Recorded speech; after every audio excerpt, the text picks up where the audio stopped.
नमस्कार, आपका स्वागत है। आज हम बात करेंगे कि जो लोग भी अपना गृह निर्माण कार्य शुरू करना चाहते हैं तो गृह निर्माण कार्य करने से पहले जो भी आपकी ज़मीन है उस ज़मीन की ऊंचाई या नीचाई के आधार पर या उसके समतल जो ऊपर वाला हिस्सा होता है उसके आधार पर कैसे पता लगाएंगे कि यह भूमि आपको सारे सुखों को प्रदान करने वाली है, आपको सौभाग्य की, संतति की, धन धान्य की, समृद्धि को और विजय को प्रदान करने वाली है, या फिर यह भूमि आपके लिए कैसी होगी, इसका पता आप लोग कैसे लगाएंगे। तो आइए जाने कि भूमि की ऊंचाई के आधार पर भूमि कितने प्रकार की होती है। तो भूमि के जो कई प्रकार हैं उसमें से जो पहला प्रकार है वो है गज पृष्ठा भूमि। गज पृष्ठा भूमि किसे कहेंगे? तो जो भी भूमि अगर वायव्य कोण में, अर्थात जो भी उत्तर और पश्चिम का जो कोना होता है उसे वायव्य कोण कहते हैं।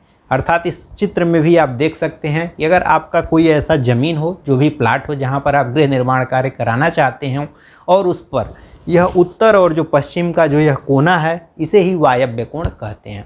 तो वायव्य कोण वाली भूमि यहाँ पर उठी हुई हो, जो वायव्य कोण वाली ज़मीन हो वह उठी हो, और साथ ही साथ जो नैऋत्य कोण हो, अर्थात जो दक्षिण और पश्चिम का जो कोना होता है, यह दक्षिण है और यह पश्चिम है, इसका जो यह कोना हो, यानी यहाँ की भूमि और यहाँ की भूमि, अगर यह दोनों भूमि आपकी उठी हुई हो तो इस भूमि को हम गज पृष्ठा भूमि कहते हैं। अगर ऐसी आपकी भूमि है और उस पर गृह निर्माण कार्य करते हैं तो वह भूमि आपको अनेकों प्रकार के संतान को देने वाली है। जिसका भी संतान न हो रहा हो, अगर ऐसी भूमि पर वह गृह निर्माण कार्य कराते हैं तो उसको संतान की प्राप्ति होगी, या जो परिवार भी रहेगा उसको संतान की प्राप्ति, और साथ ही साथ उसकी लक्ष्मी दिन दुनी रात चौगुनी, अर्थात लक्ष्मी में उत्तरोत्तर वृद्धि होती रहती है। ऐसी भूमि पर गृह निर्माण कार्य कराना आपके लिए लक्ष्मी को प्रदान करता है, आपकी यश कीर्ति को बढ़ाता है, और साथ ही साथ संतति को प्रदान करने वाले, संतति को बढ़ाने वाला होता है। तो ऐसी भूमि रहने के लिए सबसे उत्तम मानी जाती है।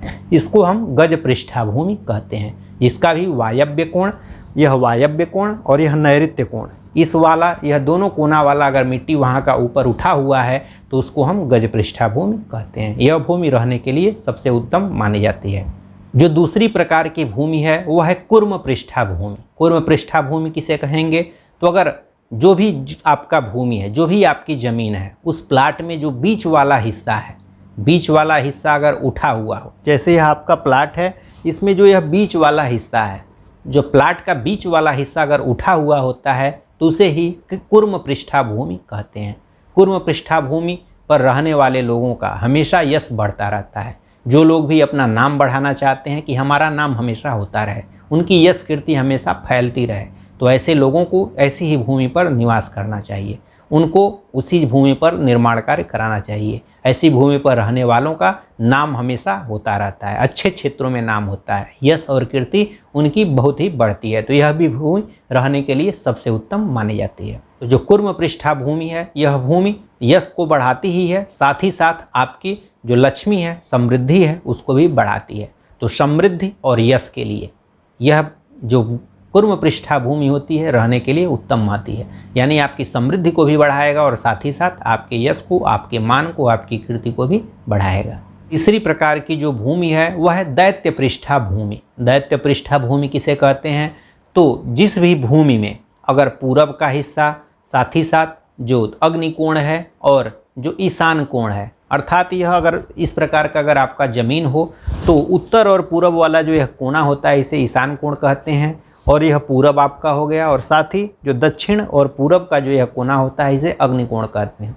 अगर इधर वाला हिस्सा आपका उठा हुआ हो, यानी पूरब का हिस्सा ही उठा हुआ हो, तो जो ऐसी ज़मीनें हैं जो पूरब की तरफ पूरा उठी हुई हों और बाकी सब तरफ ढलान हो, पूरब की तरफ पूरा उठा हुआ हो, पूरब और ईशान कोण और अग्निकोण, इन कोणों में और पूरब में अगर उठा हुआ है तो ऐसी ज़मीन को दैत्य पृष्ठा भूमि कहते हैं। इस भूमि पर जो लोग भी गृह निर्माण कार्य कराते हैं यह भूमि रहने के लिए उत्तम नहीं मानी जाती है। ऐसी भूमि पर अगर गृह निर्माण कार्य कोई कराता है तो उसके धन के लिए, उसके पुत्र के लिए, उसके लक्ष्मी के लिए, इन सब के लिए और यश के लिए, सबको यह नुकसान पहुंचाने वाला होता है। यानी ऐसी भूमि पर आपको गृह निर्माण कार्य नहीं कराना चाहिए। अगर निर्माण कार्य कराना भी है तो ऐसी भूमि को सबसे पहले आप लोग समतल करा लें, बराबर करा लें, तो ऐसी भूमि को आप तब रह सकते हैं। नहीं तो अगर उधर उठा हुआ है उसके बाद अगर गृह निर्माण कार्य कराते हैं तो ऐसी भूमि पर आप लोगों को सारी प्रकार की दिक्कतों के लिए तैयार रहना पड़ेगा। तो अगर इस प्रकार की भूमि है तो उसको सबसे पहले आप लोग समतल करा लें, उसके बाद ही उसमें गृह निर्माण कार्य शुरू करें। इसके बाद जो चौथी भूमि है वह है नागपृष्ठा भूमि। अब नागपृष्ठा भूमि किसे कहेंगे, तो जो भूमि पूरब और पश्चिम में थोड़ी लंबी हो, अर्थात जो पूरब पश्चिम में लंबी हो और उत्तर दक्षिण में उसकी चौड़ाई कम हो। कोई भी अगर आपकी ज़मीन है वह अगर पूरब और पश्चिम में लंबा है, पूरब और पश्चिम से लंबा है और उत्तर दक्षिण से थोड़ा कम है, चौड़ाई उसकी उत्तर दक्षिण वाली है कम है और पूरब पश्चिम का लंबा है, अगर ऐसी भूमि है और साथ ही साथ उत्तर और दक्षिण का हिस्सा उसका उठा हुआ है, उत्तर दक्षिण वाला हिस्सा अगर उसका उठा हुआ है और पूरब पश्चिम से वह लंबा है, तो ऐसी भूमि को नागपृष्ठा भूमि कहते हैं। ऐसी भूमि पर जो लोग भी गृह निर्माण कार्य कराते हैं उनको शत्रुओं से भय हमेशा बना रहता है और साथ ही साथ लक्ष्मी की भी हानि होने की संभावनाएं हमेशा बनी रहती हैं। तो ऐसी भूमि पर भी निवास करना शुभ नहीं माना जाता है। अगर ऐसी भूमि पर अगर आप लोगों को गृह निर्माण कार्य कराना हो तो सबसे पहले इस भूमि को आप लोगों को समतल करा लेना चाहिए और समतल कराने के बाद ही इस भूमि पर आपको गृह निर्माण कार्य करना चाहिए। नहीं तो यह भूमि आपके लिए हमेशा नुकसानदायक रहेगी, आपको हमेशा शत्रु का भय बना रहेगा और साथ ही साथ आप लोगों को जो भी आपकी लक्ष्मी है उसकी भी हानि होने की संभावनाएं हमेशा बनी रहती हैं। इसके अलावा जो अन्य प्रकार की भूमि है, अगर कोई भी भूमि अगर चारों तरफ से समतल हो, चारों कोणों से चारों दिशाओं से अगर समतल है, कोई भी भूमि अगर समतल है तो ऐसी भूमि पर भी रहना आपके लिए उत्तम माना जाता है। ऐसी भूमि पर भी आप लोग गृह निर्माण कार्य कर सकते हैं, ऐसा भूमि भी रहने के लिए उत्तम माना जाता है। इसके अलावा कोई भी भूमि अगर पूरब दिशा में, साथ ही साथ ईशान दिशा में या उत्तर दिशा में, अगर इन तीनों दिशाओं में अगर झुकी हुई हो, इन तीनों दिशाओं में अगर झुकी हुई हो तो वह भूमि सबसे उत्तम मानी जाती है और बाकी दिशाओं में उठा हुआ हो तो वह भी भूमि रहने के लिए उत्तम मानी जाती है। कोई भी किसी भी प्रकार की भूमि है अगर वह पूरब दिशा में, ईशान दिशा में थोड़ा ढलान लिए हुए हो, उधर थोड़ा झुका हुआ हो तो ऐसी भूमि रहने के लिए सबसे उत्तम मानी जाती है, यह भूमि सबसे अच्छी होती है। इसके अलावा बहुत से लोग शहरों में हमने देखा हुआ है कि अगर गृह निर्माण कार्य अगर अगल बगल करा लिए हैं और बीच में कोई प्लाट है, उस प्लाट में अनेकों प्रकार से लोग कूड़ा करकट पूरे मोहल्ले के फेंकते रहते हैं जिससे कि वह ज़मीन उसमें कूड़े का ढेर लग जाता है।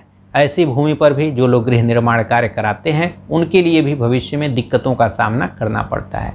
वे लोग बाद में उसमें मिट्टी डलवा देते हैं और मिट्टी डलवा के उसको बराबर करके और उसके बाद उसको गृह निर्माण कार्य कराते हैं। इससे उस घर में दोष लगने की संभावनाएं रहती हैं।